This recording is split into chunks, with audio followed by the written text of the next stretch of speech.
हम लोग श्रीमद् भागवतम के तीसरे स्कंद के 14वें अध्याय के 7 से 11 श्लोक को आज पढ़ेंगे। कथा प्रारंभ कर रहे हैं मैत्री मुनि। मैत्री मुनि ने पिछले 2 श्लोकों में विदुर जी के प्रश्न का सराहना करी कि आपका प्रश्न बहुत अच्छा है भगवान, क्योंकि भगवान हरि के अवतार की कथा के संबंध में है और इस कारण से लोगों के जन्म मृत्यु के श्रृंखला को काटने वाला है। और दूसरा वो कह रहे थे कि क्या कह रहे थे, देख लेते हैं। छठे में वो कहते हैं, प्रभाव बताते हैं कि क्या प्रभाव हुआ इस भगवान की कथा का ध्रुव महाराज के ऊपर। ययोतान पदः पुत्रो मुनिना गीतयार्भकः मृत्यु कृत्वैव मूर्ध्यंग्रिम आरुरोहो हरे पदम। या जिस भगवान की कथा के द्वारा उत्तान पदः पुत्रो, उत्तानपाद का पुत्र ध्रुव, मुनिना अर्थात नारद जी के गीतया यानी गाई गई थी उस कथा के द्वारा, अर्भक बाल्यावस्था में भी मृत्यु को अपने चरणों के ऊपर रखकर उसके मृत्यु के सर पर रखकर भगवान हरि के पद को चढ़ गया था, अर्थात भगवान हरि के धाम को प्राप्त कर गया था। ऐसी अद्भुत कथा का प्रभाव है। तो अब स्वाभाविक सी बात है कि कथा क्या है, तो उस कथा को अब प्रारंभ कर रहे हैं। यह ध्यान दीजिएगा कि यहाँ पे शब्द है इतिहास। ये मिथ नहीं है, गप नहीं है, जैसा कि आजकल ये ट्रेंड चल गया है, ध्रुव द माइथोलॉजी ऑफ ध्रुव। मतलब मिथ का मतलब है कि वो गप है, ना कभी ध्रुव हुए, ना भगवान विष्णु है, ना ब्रह्मा है, ना कोई है, ऐसा तक। लेकिन इतिहास का मतलब कोई गप नहीं होता। इति मतलब इस प्रकार और हास मतलब जो घटित हुआ है। तो इस संबंध में एक इतिहास वो बता रहे हैं मैत्री मुनि। किसको बता रहे हैं? विदुर जी को। अथात्रापीतिहासोऽयं श्रुतो में वर्णितः पुरा। अथात्रापीतिहासोऽयं श्रुतो में वर्णितः पुरा। आज बहुत ज्यादा है, इसकी थोड़ा कम कीजिए, हल्का सा बस। ब्रह्मणा देवदेवेन देवानामनुपृच्छताम्। ब्रह्मणा देवदेवेन देवानामनुपृच्छताम्। अथात्रापीतिहासोऽयं श्रुतो मे वर्णितः पुरा। अथात्रापीतिहासोऽयं श्रुतो मे वर्णितः पुरा। ब्रह्मणा देवदेवेन देवानामनुपृच्छताम्। ब्रह्मणा देवदेवेन देवानामनुपृच्छताम्। बोलिए। अथात्रापीतिहासोऽयं श्रुतो मे वर्णितः पुरा। अथात्रापीतिहासोऽयं श्रुतो मे वर्णितः पुरा। ब्रह्मणा देवदेवेन देवानामनुपृच्छताम्। ब्रह्मणा देवदेवेन देवानामनुपृच्छताम्।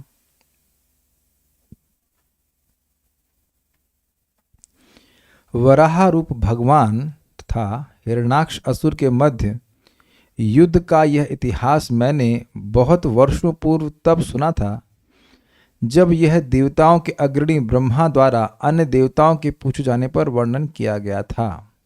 तो वेदवादी ये बताइए कि मैत्री मुनि ने ये संवाद किसके मुख से सुना था? ब्रह्मा द्वारा। वेरी गुड, सही। ब्रह्मा द्वारा अन्य देवताओं के द्वारा पूछे जाने पर, ब्रह्मा जी के द्वारा। तो आप समझ रहे हैं कि किससे सुन रहे हैं कथा ना? आप उस व्यक्ति से सुन रहे हैं जो ब्रह्मा जी की सभा में बैठने का सामर्थ्य रखता है। अब आप कहेंगे कि ऐसा आप क्यों बोल रहे हैं, जरूरत क्या है बोलने की? क्योंकि अभी जो बातें आने वाली हैं वो बड़ी अजीब सी होंगी, और वो सारी बात इस जगत में कोई पति पत्नी के बीच में अगर घटित भी हो तो पब्लिक में वे कभी चर्चा नहीं करेंगे।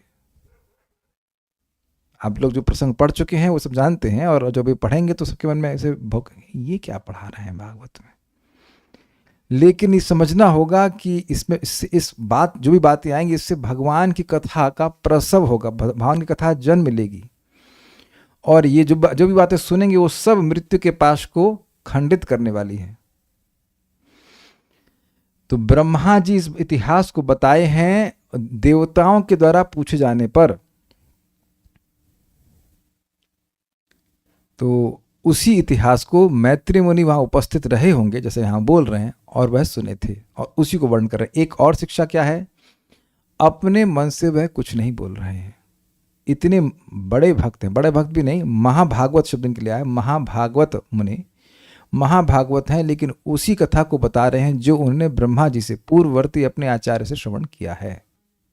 अनुसुश्रमा जी एस। पूरा प्राचीन काल में, ये नहीं बता रहे कब, लेकिन बहुत पुराने समय में, देवानाम, ये पूरा इसलिए कह रहे हैं क्योंकि ये जो घटना अभी हो रही है 5000 साल पुरानी है। ये जो घटना है, मैत्री मुनि विदुर जी से बात कर रहे हैं तो 5000 साल पुरानी है, लेकिन ये जो घटना है ये तो लाखों करोड़ साल पुरानी है, तो इसलिए कह रहे हैं पूरा प्राचीन काल में। देवानाम अथ अत्र, देवताओं के द्वारा इस विषय में अनुपृच्छताम, पूछने पर कि वराहदेव और हिरण्याक्ष का युद्ध क्यों हुआ।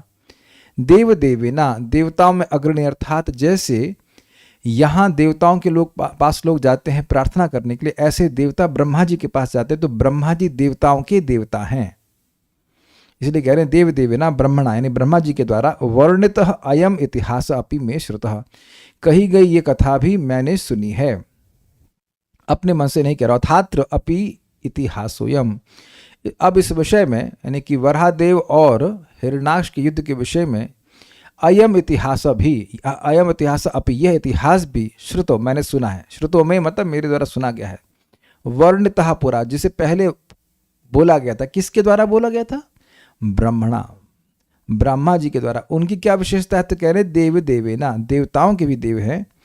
काहे बोले वो, तो कह रहे देवा नाम अनुपृच्छताम, जब देवताओं के द्वारा वह पूछे गए तब बोले। ओके, श्रीधरी, वराह भगवान और हिरण्याक्ष के में हुए युद्ध का कारण बतलाने के लिए मैत्री जी इतिहास का वर्णन करते हैं। देवताओं द्वारा इस विषय में कारण पूछे जाने पर प्राचीन काल में ब्रह्मा जी ने जिस इतिहास को बतलाया उसे मैंने सुना है और उसे आपको सुना रहा हूं। अब आगे क्या सुना रहे, मेरे पीछे बोलिए। दितिर्दाक्षायणी क्षत्तर मारीचम कश्यपम पतिम, दितिर्दाक्षायणी क्षत्तर मारीचम कश्यपम पतिम, अपत्य कामचक में संध्यायाम हृच्छयार्दिताः, अपत्य कामाचक में संध्यायां हृच्छयार्दिता, दितिर्दाक्षायणी क्षत्तर मारीचम कश्यपम पतिम, दितिर्दाक्षायणी क्षत्तर मारीचम कश्यपम पतिम, अपत्य कामाचक में संध्यायाम हृच्छयार्दिता, अपत्य कामाचक में संध्यायां हृच्छयार्दितः। और ये दितिर्दाक्षायणी क्षत्तर मारीचम कश्यपम पतिम, दितिर्दाक्षायणी क्षत्तर मारीचम कश्यपम पतिम, अपत्य कामाचक में संध्यायां हृच्छयार्दिता, अपत्य कामाचक में संध्यायाम हृच्छयार्दिता। दक्ष कन्या दिति ने कामेच्छा से पीड़ित होकर संध्या के समय अपनी पति मरीचि पुत्र कश्यप से संतान उत्पन्न करने के उद्देश्य से संभोग करने के लिए प्रार्थना करी। देखिए, कुछ बातें समझनी होंगी। ये कौन है दक्ष और किन की कन्या के बारे में बात हो रही। देखिए, ब्रह्मा जी के पहले पुत्र कौन है, 4 कुमार, तो उनको तो गृहस्थ से कोई मतलब नहीं, ठीक है। उसके बाद कौन पैदा हुए, रुद्र पैदा हुए। तो रुद्र ने जो संतान उत्पन्न करी सबको डिस्टर्ब करने वाली थी, तो भगवान ने उनको बोल दिया, भगवान ब्रह्मा जी ने उनको बोला कि आप जाके तपस्या करिए। याद है सब बातें। और उसके बाद क्या किए थे, 10 पुत्रों की सृष्टि किए थे, उसमें नारद जी भी एक थे। तो उसमें 9 तो गृहस्थ हुए, नारद जी ब्रह्मचारी रह गए। तो उसमें एक थे दक्ष, और दक्ष की कन्याएं हुई, कितनी हुई भूल रहा हूँ, 16 थी कि 60, 16 थी जहाँ था मुझे स्मरण, 16 थी कि 60 थी, नंबर भूल रहा हूँ, लेकिन कुछ कन्याएं थी। तो वो जो दक्ष की कन्याएं थीं उनमें दिति नहीं है। 16 कन्या थी, हाँ ठीक है। तो 16 कन्याओं में दिति का नाम नहीं है, उसमें सती आती हैं, ध्यान रखिएगा। उसमें सती, यस, उसमें सती आती हैं। अरे भाई सुनो तो सही कथा पहले आप। तो ये जो दक्ष हैं जिनके बारे में मैं बता रहा हूं, वो हो गए पहले मतलब ब्रह्मा जी के 3rd बैच वाले लड़के, ठीक है। अब उनकी जितनी भी लड़कियां हो, 16 हो 60 हम नहीं जान रहे, लेकिन उसमें एक सती आती, सती की शादी शिव जी से हुई थी। उन दक्ष ने किया एक यज्ञ, और उस यज्ञ में शिव जी को नहीं बुलाया। तो इस वजह से, और उस पर भी सती माता गई क्योंकि पिताजी हैं, और शिव जी मना भी किए थे, देखो अपमान होगा मेरा और तुम सहन नहीं कर पाओगे, मरोगी, जो कुछ भी है, तुम मानी नहीं, जो भी रहा, तो गई और उसके बाद वह देखी कि शिव जी का अपमान हुआ है, उनके पिता ने उनका तिरस्कार किया क्योंकि उनका संबंध शिव जी से है, तो वह मर गई, वहीं पे आत्मदाह करके मर गई। तो इस पे गुस्सा होकर शिव जी ने वीरभद्र को भेजा और वह वीरभद्र उनका गला काट दिया। तो अब वह उसके बाद उनके ऊपर बकरे का सर लगाया गया। तो उनको बहुत दुख लगा, वो शिव जी से माफ़ी भी मांगे, लेकिन बहुत दुख लगा उनको, किसी के सर पे बकरे सर लगा दे तो दुख लगेगा ही। तो वह अब तपस्या करके शरीर को त्याग दिए। अब दोबारा वो जन्म लिए हैं किसके रूप में? वो चाक्षुष मनवंतर में प्रचेताओं के 10 प्रचेताओं के एक बेटे दक्ष के रूप में पैदा हुए हैं। समझ में आ रहा है बात? और उन दक्ष की फिर पुत्रियां हुई, उनमें से 13 पुत्रियों की शादी हुई है कश्यप मुनि से, जो कश्यप मुनि मरीचि के बेटे हैं। और मरीचि कौन है? ब्रह्मा जी के जो 10 बेटे थे उनमें से मरीचि मुख्य थे, मतलब एक थे। कुछ समझ पा रहे हैं बातें? तो मरीचि के ही बेटे हुए कश्यप, और वो स्वयंभू मनु से लेकर के चाक्षुष मनवंतर तक चलते यार, मरे नहीं वो। ये बात थोड़ा यहां समझ लीजिएगा, आगे फिर आप लोग उलझेंगे इस बातों में। तो कौन से दक्ष की बेटी है थोड़ा समझ लेना चाहिए। तो ये दक्ष आत्मा तो वही है, लेकिन नए शरीर में है, प्रचेताओं के बेटे में। अगर कह लेंगे प्राचेतस दक्ष,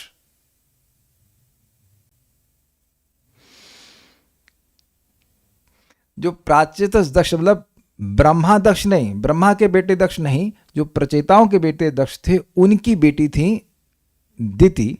अन्य अदिति भी बेटी हैं, दिति भी बेटी हैं, दनु भी हैं। 13 उनकी कन्या, उनकी शादी हुई थी कश्यप मुनि से। तो उन दिति ने अब कश्यप मुनि से संतान इच्छा के लिए और ऑब्वियसली काम से प्रेरित होकर के संतान प्राप्ति की इच्छा व्यक्त करी। समझ में आ गया सारी हिस्ट्री? अब हम मजाक तो नहीं बनाएंगे। एक भक्त पूछ रहे हैं, प्रभु जी हमको ये समझ में नहीं आ रहा है कि मैत्री मुनि ब्रह्मा जी के पास कैसे थे। तो इसका उत्तर हम ये देंगे कि लगता है बस खाली यही बात समझ में नहीं आई है और बाकी सारी बात समझ में आ गई है। जो व्यक्ति भगवान जब अपने वापस जा रहे धाम में, वहाँ उनको अलाउ किया गया कि भगवान की बात सुन सकें, उनके बारे में अब क्या कह सकते हैं? हम लोग क्या सोचते हैं? कितनी उम्र है राजकुमार प्रभु? 55। अरे बड़ी लंबी उम्र।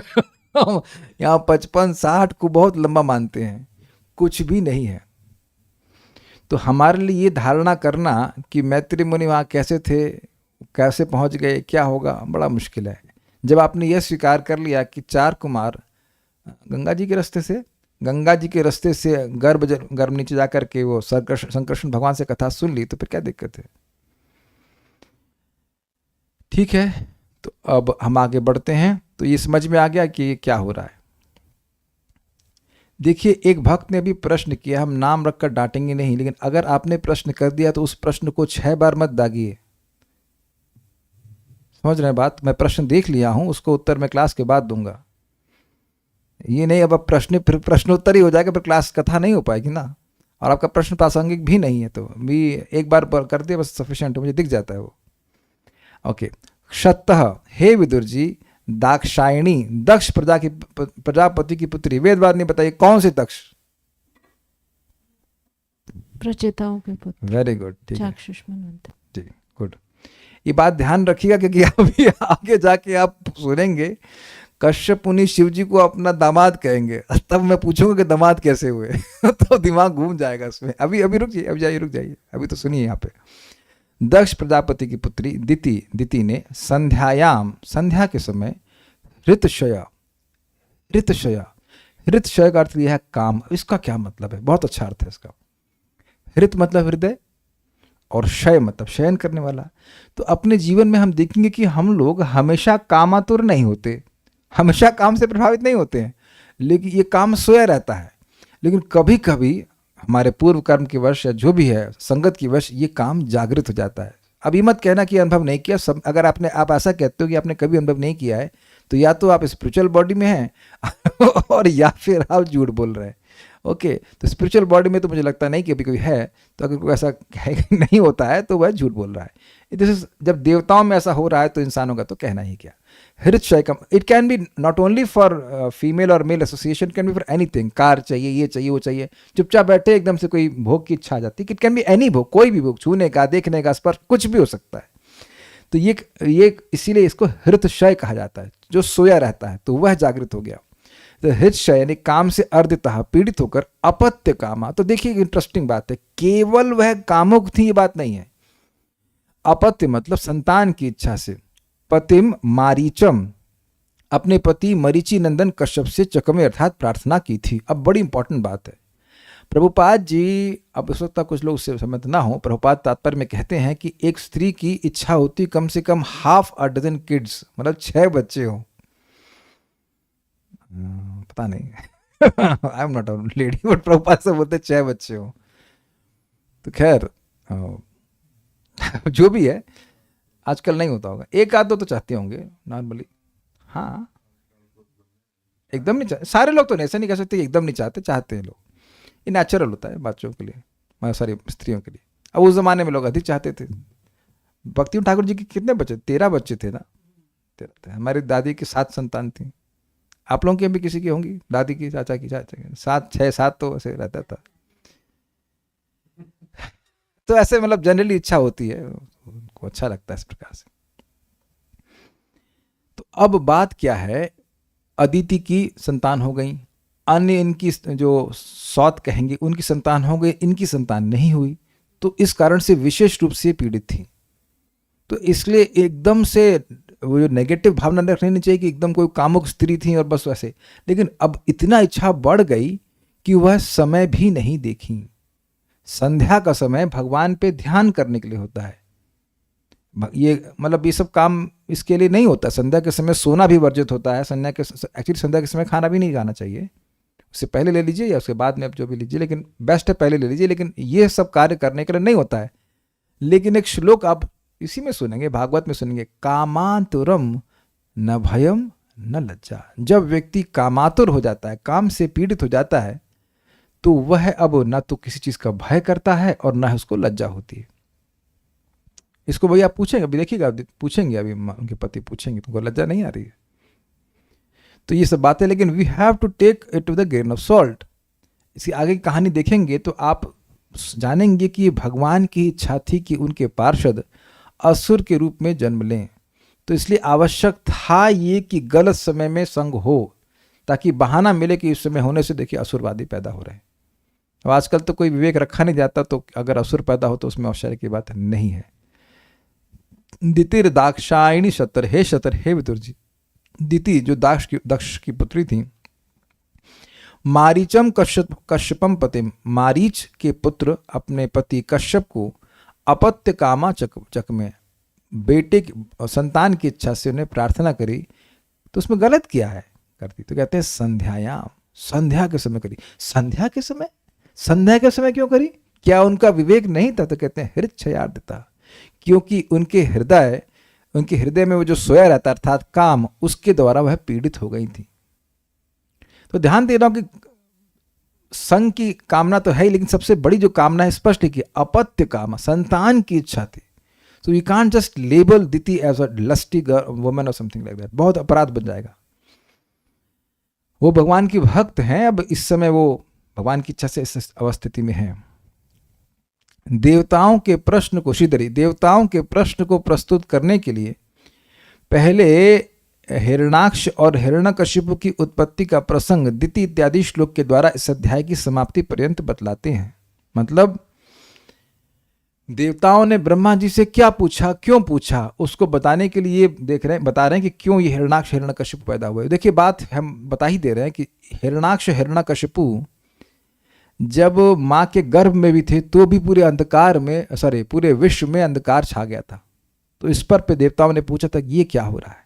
तो सब बातें समझाने के लिए, ये क्यों हो रहा है सब बताने के लिए सब बात बोलते हैं। महर्षि मरीचि के पुत्र महर्षि कश्यप थे, और मरीचि किसके पुत्र हैं? ब्रह्मा जी के। वे दिति के पति थे। कौन दिति के पति थे? कश्यप थे। एक बार सायकाल की बेला में दिति कामार्थ हो गईं और महर्षि कश्यप से पुत्र प्राप्त करने की इच्छा से उनसे संगम करने की इच्छा की। मैं बार बार रिपीट कर रहा हूं कि केवल संग की इच्छा नहीं थी, मुख्य कारण था पुत्र प्राप्ति की इच्छा। चलिए आगे पढ़ते हैं। इष्ट्वाग्नि जिह्वं पयसा पुरुषं यजुषां पतिम्। इष्ट्वाग्नि जिह्वं पयसा पुरुषं यजुषां पतिम्। निम्लोचत्य अर्क आसीनम् अग्न्यागारे समाहितम्। निम्लोचत्य अर्क आसीनम् अग्न्यागारे समाहितम्। इष्ट्वाग्नि जिह्वं पयसा पुरुषं यजुषां पतिम्। इष्ट्वाग्नि जिह्वं पयसा पुरुषं यजुषां पतिम्।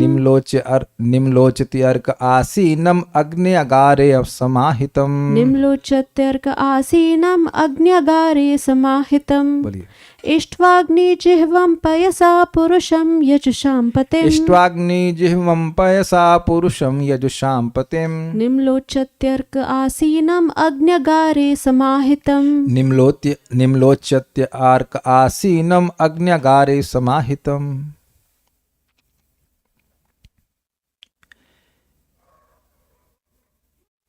अब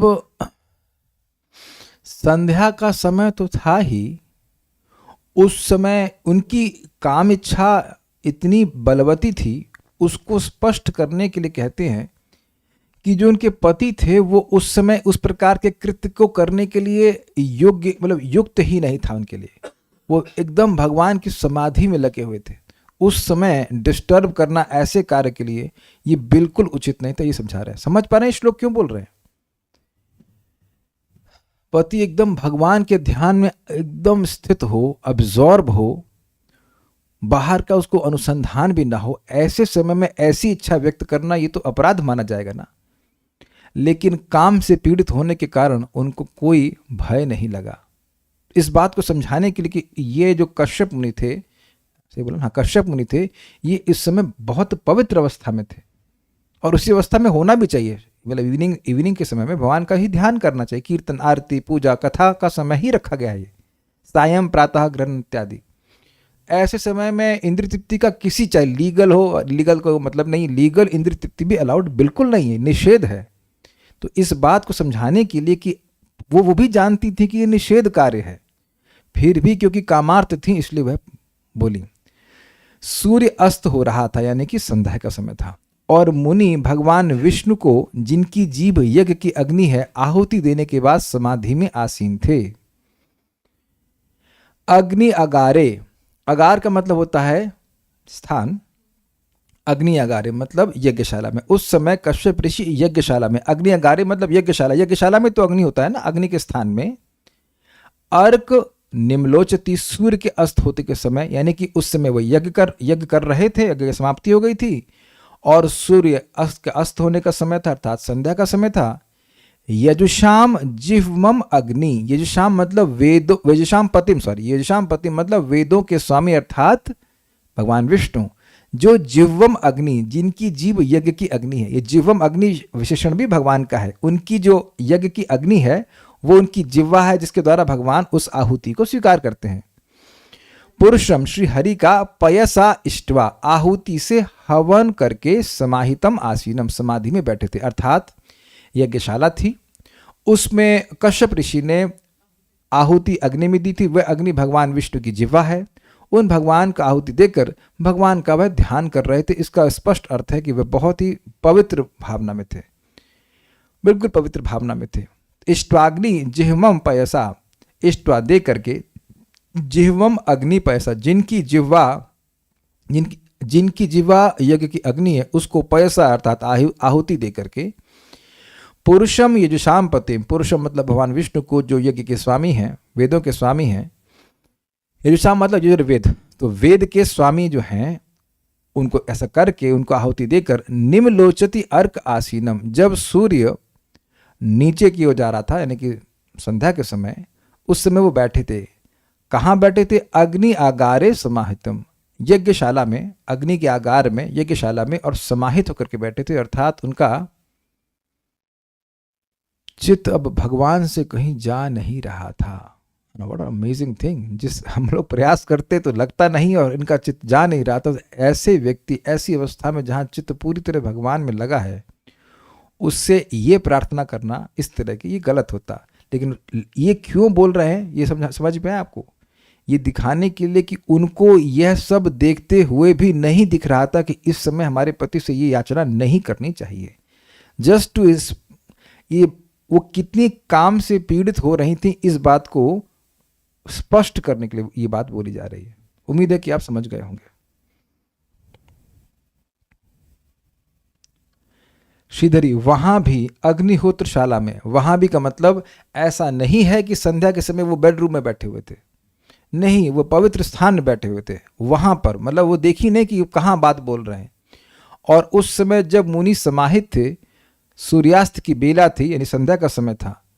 महर्षि कश्यप भी हविष्य के द्वारा यज्ञपति भगवान की आराधना करके अपनी यज्ञशाला में समाधिस्थ होकर बैठे थे। अग्निजिह्वा यज्ञ का नाम है।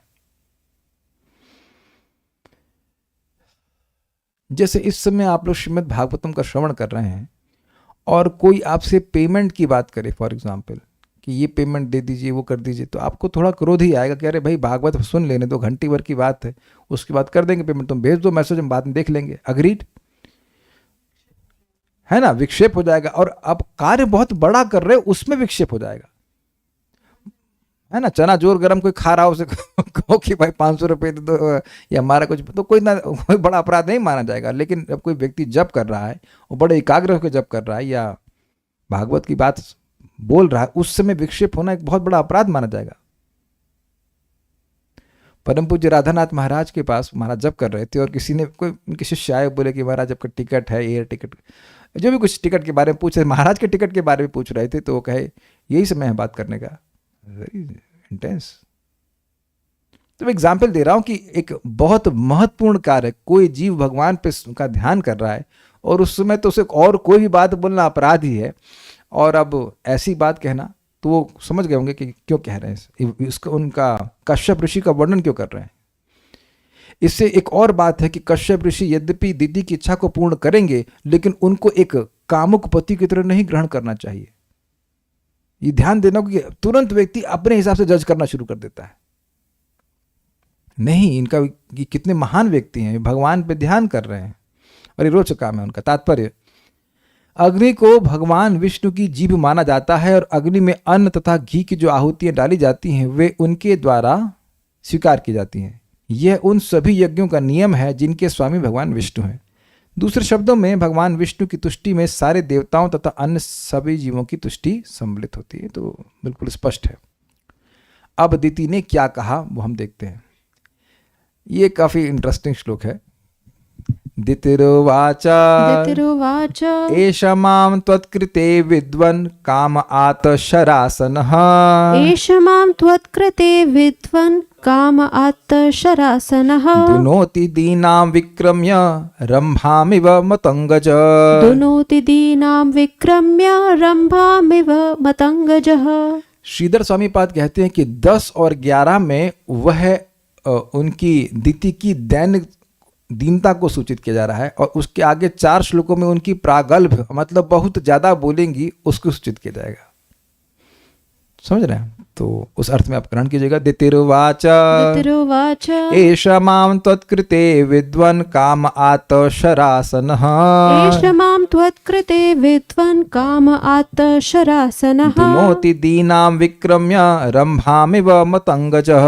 दुनोति दीनां विक्रम्य रंभामिव मतंगजः। बोलिए। दितिरुवाच एष मां त्वत्कृते विद्वन् काम आत शरासनः। एष मां त्वत्कृते विद्वन् काम आत शरासनः। दुनोति दीनां विक्रम्य रंभाम इव मतंगजः। दुनोति दीनां विक्रम्य रंभामिव मतंगज। उस स्थान पर सुंदरी दिति ने अपनी इच्छा व्यक्त की। हे विद्वान, कामदेव अपने तीर लेकर मुझे बलपूर्वक उसी तरह सता रहा है जिस तरह उन्मत्त हाथी एक केले के वृक्ष को झकझोरता है। मतलब वो केवल झकझोरता नहीं है, वो उठा करके उखाड़ कर फेंक देता है। दितिरुवाच, दिति ने कहा, एवं मतंगज, जैसे मतवाला हाथी रंभाम, रंभा का मतलब केले के वृक्ष, केले के वृक्ष को झकझोरता है, उसी प्रकार विद्वन, हे मुनिवर आप समझ रहे हो, एषः कामदेव, काम मतलब कामदेव, शरासन, शरासन मतलब तीर, आत्म मतलब लेकर, स्वीकार कर कर। अब जानते हैं कि काम के 5 बाण होते हैं, कामदेव के 5 बाण होते हैं, तो वो तीर लेकर के माम दीनाम, मुझ अबला पर विक्रम्य, पराक्रम प्रकट कर रहा है। मतलब कहने का बड़ा इंटरेस्टिंग है। मान लीजिए किसी की पत्नी हो और कोई दूसरा पुरुष उस पर तीर से प्रहार करे तो लड़की क्या, स्त्री क्या करेगी? तो कह रही, कहने का अर्थ है अपने दैन को प्रस्तुत कर रही कि मुझे बचाइए, ये मुझे मार रहा है, मैं क्या कर सकती हूँ। विक्रम्य मतलब अपना पराक्रम मुझ पर दिखा रहा है। और अब बड़ा इंटरेस्टिंग है, त्वत्कृते दुनोति, आपके लिए पीड़ित करता है। इसको आप टीका में पढ़िएगा, बहुत मजा आएगा। परेशान खुद हैं और गलती पति पे डाल रही हैं। ये तो देखिए, अब नहीं कुछ कहना चाहेंगे, लेकिन ये जनरली हो जाता है कि कुछ समस्या घर पे है तो सारी जिम्मेदारी पति पे डाल दिया। हमारी कोई गलती है ही नहीं, सब गलती पति की। ये अभी आप देखिएगा, बड़ी सुंदर टीका करी। दितिरुवाच, एषा माम तत्कृते विद्वन, एषा ये काम, एषा काम, ये जो काम है, आत्मशरासना, ये तीर को आत अर्थात स्वीकार करके, माम तत्कृते विद्वन, मुझे आपके लिए हे विद्वन, दुनोति पीड़ित करता है। कैसी आप हैं? तो कह रहे हैं दीनाम, मान लो कहें कि हम उसको जीत लीजिए, वो तीर मार रहा था, आप जीत लीजिए, कहते नहीं मैं दीन हूं, मैं अबला हूं और मुझ पर विक्रम है, मुझ पर पराक्रम दिखा रहा है। कैसे? तो कह रहे रंभाम इव मतंगज, रंभा मतलब वो अप्सरा नहीं, रंभा का यहाँ पे अर्थ है केले का पेड़। केले के पेड़ को जैसे हाथी झकझोरता है, बेसिकली वहां पे केले के पेड़ का कोई सामर्थ्य नहीं रहता, ये बात बोल रहे हैं। केले के पेड़ को अगर हाथी झकझोड़ेगा तो अब केले का पेड़ क्या कर लेगा? कुछ नहीं कर पाएगा। तो उस अर्थ में कह रहे हैं कि मैं असहाय हूं। चक्रवर्तपाद की टीका देखिएगा। सारादर्शनी, दीति के द्वारा शरीर एवं नेत्रों द्वारा चेष्टाएं व्यर्थ थीं, क्योंकि उसके पति ने अपने नेत्र समाधि में बंद कर रखे थे। एक एक लाइन जबरदस्त है भाई। स्वाभाविक सी बात है कि कोई शरीर से वह चेष्टा प्रस्तुत करती नहीं, या कुछ आँखों से भी बोला जाता है कुछ संबंध में, तो वह तो ध्यान ही नहीं दे रहे थे। उनका चित्त तो भगवान में लगा, आंखें बंद थी। आपने देखा समाहित शब्द था। अब दूसरा कहते ठीक है, तो वाणी से बोलते। जैसे अगर आपको याद हो तो विश्वामित्र भी समाधि में स्थित थे, लेकिन वाणी का प्रयोग किया था मेनका ने। अपने पाँव की जो पायल थी वो कुछ बोली भी नहीं थी, खाली छम छम छम छम की आवाज़ आई, तो कान में जैसे वो छम छम की आवाज़ आई तो वह मतलब उनका मन हट गया वहाँ से। एक भक्त को हम आज बोल रहे थे, आज तो आप जब क्लास में खूब अच्छे से सोए, तो कह रहे प्रभु जी कान तो एक्टिव है। भाई वाह, ये तो बड़ा अच्छा उत्तर है। कान एक्टिव करके सो जाओ तो 2 घंटे की 1.5 घंटे क्लास होती है, सुबह नींद पूरी है, उसके शाम को 1.5 घंटे की नींद पूरी। सब समाधि में जाने का काम यही है, यही इसी समय समाधि में जाना चाहिए। तो कह रहे कि मान लीजिए भाई कोई कहे कि भाई कश्यप को कैसे बोली, अब कुछ शरीर की चेष्टा तो कर नहीं सकती थी और नेत्र से भी नहीं कर सकती थी, तो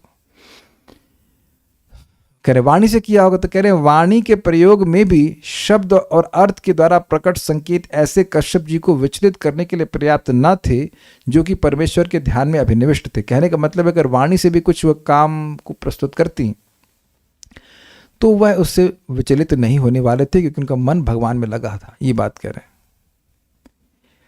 अब एक प्रश्न है कि ऐसा कोई निम्न कोटि की स्त्री ऐसी बात कहे तो चलता है, लेकिन ऐसी देवी के लिए इस प्रकार से बोलना क्या ये उचित है? तो कह रहे हैं यद्यपि प्रमदाओं में, स्पेलिंग मिस्टेक है, यद्यपि प्रमदाओं में उत्तमा का स्वभाव पुरुषों से संभोग संबंध हेतु प्रार्थना करना नहीं था, किंतु कंदर्प द्वारा पीड़िता हुई दिति अपनी लज्जा और भय का दमन कर अपने पति की समाधि भंग करने हेतु ऊंचे स्वर में बोली।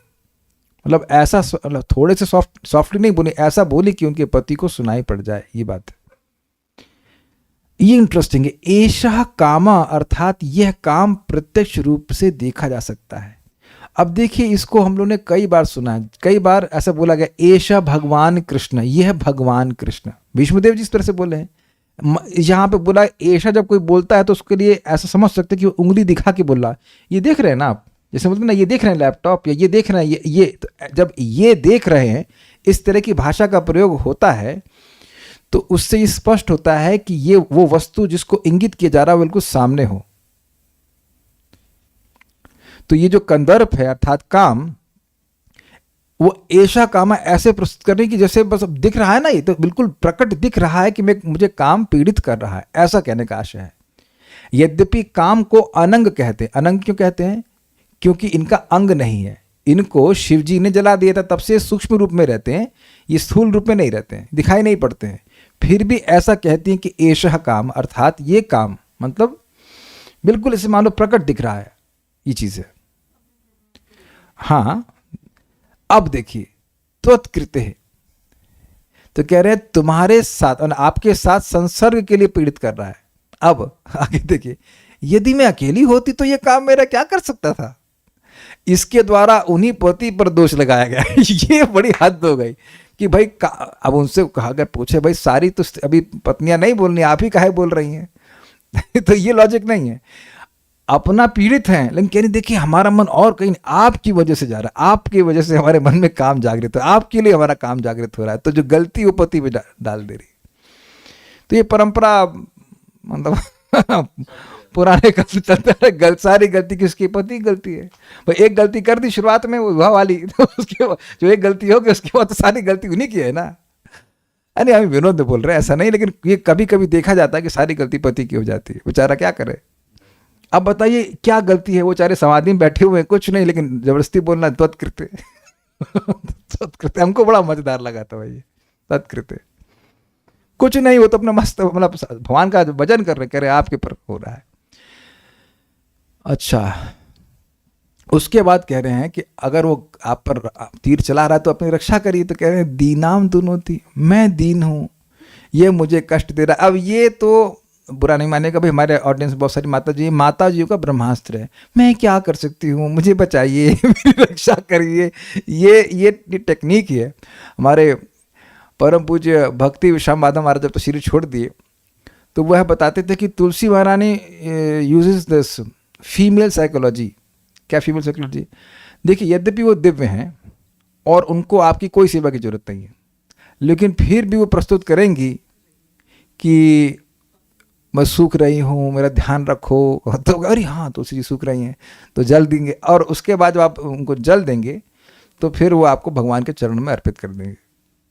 इट्स ओके, देखिए इसमें कोई दोष नहीं निकाला जा रहा, it's absolutely okay, this is how it has always been. आप देखेंगे तो दीनाम दुनोती, मैं दीन हूं, यह मुझे कष्ट दे रहा है, तब आप हे स्वामी इससे मेरी रक्षा क्यों नहीं करते? देखिए आप ऐसा मत सोचिएगा कहीं स्त्रियों के अगेंस्ट बोल रहे हैं। प्रभुपाद जी इसको भगवत गीता में कह रहे हैं, नहीं नहीं अभी अभी अभी आप, मैं कुछ नहीं कहूंगा, आगे बस पूरा अध्याय सुनेगा, देखिए कैसे गुणगान करेंगे वो अपनी पत्नी का, कश्यप जी। अभी आपने आप ही देख लीजिएगा। अब एक मान लो प्रश्न करें, तुमने सहसा इस प्रकार लज्जा का त्याग क्यों कर दिया? मान लो कश्यप मुनि कहें, तो कहती हैं कि मैं उस केले के वृक्ष के समान हूं जिस पर हाथी ने आक्रमण किया हो, तो अतः यदि तो होना चाहिए, या अतः कह लीजिए, अतः यदि प्राण नष्ट हो जाए तो लज्जा का क्या उपयोग है? यह भाव है। हाथी जब पेड़ को पकड़ेगा तो ऐसा नहीं कि उसको मसाज करेगा, उठा कर फेंक देगा उसको, तो कह रहा मैं मर ही जाऊंगी भाई, इतना मुझे परेशान कर रहा है। ये जो तुलना दी है ये सूचित कर रहा है कि इतना मार रहा है कि मैं मर ही जाऊंगी। अब ये मत कहिए कि इस जगत में लोग इस तरह का प्रयोग करते नहीं, तुम्हारी भी ना मैं मर जाऊंगी, मैं जान दे दूंगी। अरे कुछ नहीं मर रही तू, लेकिन फिर भी ऐसा करके वो बोलते हैं। तो यहाँ पे वो इस तरह से कह रही है कि मैं मर ही जाऊंगी आपके बिना, ऐसा करके। देखिए पॉजिटिव सेंस में हम लोग प्रथम स्कंद में बात को सुने हैं। माता उत्तरा गर्भवती थी और भगवान कृष्ण के पास आती हैं, वो बोलती हैं कृष्ण कृष्ण महाभाव, है ना, ऐसा कुछ तो है, त्राय ऐसे कर बोल। तो वहाँ एक प्रश्न हो सकता है कि तुम गर्भवती हो, तुम सबके सामने बोल रहे हो कि मेरे गर्भ की रक्षा की, तुमको लज्जा नहीं आ रही है? एक बात है, तो वो कह रही थी कि मैं मर जाऊं मुझे कोई बात नहीं, लेकिन मेरा गर्भ की रक्षा कीजिएगा, ये वो। तो इसलिए वो वहाँ पे उस लज्जा का अतिक्रमण उस इमरजेंसी सिचुएशन की वजह से हो गया, ये बात है, समझ रहे ना बात? तो यहाँ भी एक अलग प्रकार की इमरजेंसी है। तो कह रहे मैं मर जाऊंगी तो लज्जा का क्या करूंगी, ये बात है तात्पर्य। अपने पति को समाधिस्थ देखकर सुंदरी दिति ने जोर जोर से बोलना शुरू किया। उसने अपनी शारीरिक हाव भाव से उन्हें आकृष्ट करने का प्रयास नहीं किया। उसने खुलकर कहा, क्यों नहीं किया? क्योंकि उसके पति समाधि में थे, कहा देखते। उसने खुलकर कहा कि उसकी पति की उपस्थिति के कारण उसका सारा शरीर कामेच्छा से उसी तरह पीड़ित हो रहा है जिस तरह उन्मत्त हाथी द्वारा केले का वृक्ष झकझोरा जाता है। अब एक बात ध्यान दीजिए, क्या पति से आधी शादी हुई है? नहीं, तो ये सब भगवत इच्छा से हो रहा है। ये मत आक्षेप करिए कि दीदी को कोई समझ नहीं कि कब क्या बोलना चाहिए। भगवान किससे किसको कब किस चीज के लिए प्रेरित करेंगे हम समझ नहीं सकते हैं। ये भगवत इच्छा से ही हो रहा है। दीदी महान डिवोटी हैं, आप आगे देखना, बहुत जबरदस्त व्रत करी हैं। इतना अच्छा व्रत करी कि इंद्र इनके बच्चे को मार भी नहीं पाए थे, इतना शक्तिशाली थे। तो ये ध्यान देना होगा कि जो कुछ भी हो रहा है भगवान की इच्छा से हो रहा है। तो ऐसा है। यद्यपि समाधि में लीन पति को चलायमान करना उसे स्वाभाविक नहीं लगा, किंतु वह अपनी प्रबल काम शुदा को रोक नहीं पाई। उसकी कामेच्छा उन्मत्त हाथी के समान थी। अतएव उसके पति का यह पहला कर्तव्य था कि उसकी इच्छा पूरी करके उसे सभी तरह का संरक्षण प्रदान करे। एक श्लोक और देखते हैं। तद्भवान दह्यमानायाम सपत्नी नाम समृद्धि भी सद्भाव सद नहीं तद्भवान सॉरी तद्भावन तद्भवान दह्यमानायाम सपत्नी नाम समृद्धि भी तद्भवान् दह्यमानायां सपत्नीनां समृद्धिभिः प्रजावतीनां भद्रं ते मय्या युक्तात्मनुग्रहम् प्रजावतीनां भद्रं ते मया युक्तात्मनुग्रहम्। कहाँ गया अनुवाद। अतएव आपको मुझ पर पूर्ण दया दिखाते हुए मेरे प्रति कृपालु होना चाहिए। मुझे पुत्र प्राप्त करने की चाह है और मैं अपनी सौतों का ऐश्वर्य देखकर अत्यधिक व्यथित हूँ। तो अब ये स्पष्ट है कि पुत्र कामना ही उनकी मुख्य कामना थी। और एक मतलब सौत या को वाइफ के लिए बहुत खराब है कि एक अन्य का पुत्र हो जाए और उसका पुत्र नहीं। देखिए ये आगे भी आप देखेंगे कि कोई व्यक्ति है, उसकी कई पत्नियां हैं मान लीजिए, तो जब पुत्र हो जाता है या बच्चे हो जाते हैं तो उसका उस पत्नी से अधिक प्रेम हो जाता है क्योंकि उसके बच्चे हो गए। ये ऐसा साइकोलॉजी है। महाराज समझा रहे थे कि भाई पति पत्नी हैं तो ठीक है प्रेम है, लेकिन जब उनका पुत्र हो जाता है या पुत्री जो भी हो जाती है तो उनका आपस में बॉन्ड और बढ़ जाता है। उन दोनों का प्रेम उस बच्चे पे और केंद्रित हो जाता है। तो जिस स्त्री का पुत्र नहीं होता है उधर पति का ध्यान कम होता है। जैसे कि भी आप ध्रुव महाराज के केस में भी, नहीं ध्रुव महाराज के केस में तो नहीं देखेंगे, हम लोग चित्रकेतु महाराज के केस में देखेंगे। तो इनको ये एक बहुत हीन भावना लग रही थी कि सब तो अपने बच्चों के साथ हैं, मेरे पास बच्चा नहीं है। ये बात है। इस कृत्य को करने से आप सुखी हो सकेंगे। मैं तो उसका समझ रहा हूँ कि मैं दुखी रहूंगी तो आपको सुखी नहीं होने दूंगी। ये भी अंडरस्टैंडिंग है, लेकिन मतलब मैं जो भाई तो खैर विनोद के लिए बोल रहा हूँ, लेकिन पॉइंट है कि मतलब आप भी सुखी होंगे, आपके सारी पत्नियों के बच्चे हो जाएंगे तो अच्छी बात रहेगी। तत् प्रजावती नाम, इसलिए पुत्रों वाली सपत्नी नाम सौतों की समृद्धि भी, सुख समृद्धि से अर्थात प्रजा आदि की समृद्धि से, दह्यमानायाम डाह करने वाली मई भगवान अनुग्रह, मुझ पर आप कृपा दृष्टि आयुक्ताम सभी तरह से करें, ते भद्रम आपका कल्याण हो। तद भगवान, इसलिए आपको, दह्यमानायाम जो मैं जल रही हूं, किन से जल रही हो? सपत्नी नाम समृद्धि भी, जो मेरी सौत है उनकी समृद्धि से जल रही हूं। समृद्धि क्या है? संतान है। यहां ध्यान दीजिएगा कि ऐसा नहीं कि साड़ी वाड़ी की कोई दिक्कत है, ये साड़ी नहीं है, ये बहुत झमेला है भाई। हमारे एक मित्र बता रहे थे कि उनकी शादी हुई, पत्नी आ गई तो अब अपनी बहन को कुछ जेवर दे दिए या माँ को कुछ दे दिए, तो अब उनको दिक्कत कि भाई हमको इनको दे दिया, हमें क्यों नहीं दिए? तुम्हारे पास है उसको तो पहन लो। तो फिर ने क्या टेक्निक लगाई कि उनको चांदी का जेवर सोने से मढ़ करके देते हैं, तो जब उनका मन भर जाता है तो फिर उसी को पिघला करके फिर नया बनवा करके दे देते हैं। This is how, I mean, how, come on, this is stupidity, but how? Materialistic life में से लोग कर लेते हैं, क्या करते ही हैं, what to do। प्रजावती नाम भद्रम ते, जो प्रजावती हैं मतलब उनकी समृद्धि क्या है कि वह प्रजा से बच्चों से युक्त हैं। ते भद्रम, हे पति आपका कल्याण हो। मैया युक्ताम अनुग्रह, मैं आपके द्वारा हर प्रकार से अनुग्रहित हूँ, मतलब हूँ कहना चाहिए। अर्थात आपने धन में या जहाँ पे रहने की व्यवस्था की है, खाने पीने की व्यवस्था में कोई दिक्कत नहीं है, लेकिन ये पुत्र रूपी अनुग्रह मुझ पर नहीं हुआ है। अब ये समझ में नहीं आ रहा कि क्यों नहीं हुआ है, बट वटेवर, नहीं हुआ है अभी तक। कुछ आपको याद है जब पांडु महाराज के पुत्र युधिष्ठिर पैदा हो गए थे, याद आ रहा है आपको? और गांधारी भी उस समय गर्भवती थी, तो जब उन्होंने सुना कि युधिष्ठिर महाराज के रूप में एक संतान हो गई, यानी कि जो सबसे बड़ा है, तो उनको बहुत इसी प्रकार का डाह हुई और उन्होंने अपने गर्भ को ही मुष्टि प्रहार किया और वो पिंड बाहर आया मांस का, और फिर वो व्यासदेव जी ने उसको 100 भागों में किया तो फिर 100 संतानों के रूप में है। याद है आपको? सब बात नहीं पता होगा महाभारत की। तो इसी उच्च अर्थ आपको समझ देना कि महान हैं स्त्रियां, लेकिन कुछ स्त्री स्वभाव भी रहता है। अब आगे जाकर अदिति में देखेंगे, आप देखेंगे 8वें स्कंद में, जब क्या नाम इनका, प्रहलाद महाराज के क्या नाम था, जो इंद्र को हरा दिए थे, क्या नाम इनका, प्रहलाद, बलि महाराज। यस, तो बलि महाराज ने जब इंद्र को हरा दिया था, तो अब वहां माता अदिति देवताओं की माता है, उनके मन में फिर वो ईर्षा आ गई कि ये हमारे बच्चे कैसे स्वर्ग के आसन से हट गए। तो उनकी फिर भगवान विष्णु की आराधना करती हैं कि ये बलि मार दिए जाएं, हमारे बच्चे को राज मिल जाए। ये आपस में ही हैं, ये सब सपत्नियां हैं, और अपने ही काइंड ऑफ स्टेप सन्स होंगे ना, स्टेप सन के पीछे या ग्रैंड सन्स के पीछे ऐसे भावना रहती है। तो जब देखिए डिवोटी भी हैं और देवी भी हैं, जब ये स्वभाव वहाँ विद्यमान है, तो आप हम यहाँ कैसे कह सकते हैं कि ये स्वभाव ना विद्यमान हो? ये मेरे शब्द नहीं है, आप एक लेक्चर है परम पूज्य वृंदावन चंद्र महाराज बोल रहे हैं, और यही पुरुषों पे भी है। ऐसा हमको सोचने नहीं चाहिए कि हम तुरंत गुणों से मुक्त हो जाएंगे। स्त्री स्वभाव और या पुरुष स्वभाव ये तो डोमिनेंट हो ही जाता है, बट इसका मतलब ये नहीं कि व्यक्ति भक्त नहीं बन सकता है, बट ये आ जाता है, इसलिए आश्चर्य मत कीजिए। देवताओं के बारे में बात हो रही है ना यहाँ पे। ब्रह्मा जी के ग्रैंडसन की पत्नी के बारे में बात हो रही है। So they not ordinary people, but somehow ऐसा है। भगवान इस बात को गीता में बताएं कि पूरे विश्व में ऐसा कोई नहीं, मतलब विश्व मतलब तीनों लोकों में ऐसा कोई नहीं है जो गुणों के प्रभाव से मुक्त हो। तो है ऐसा गुणों का प्रभाव।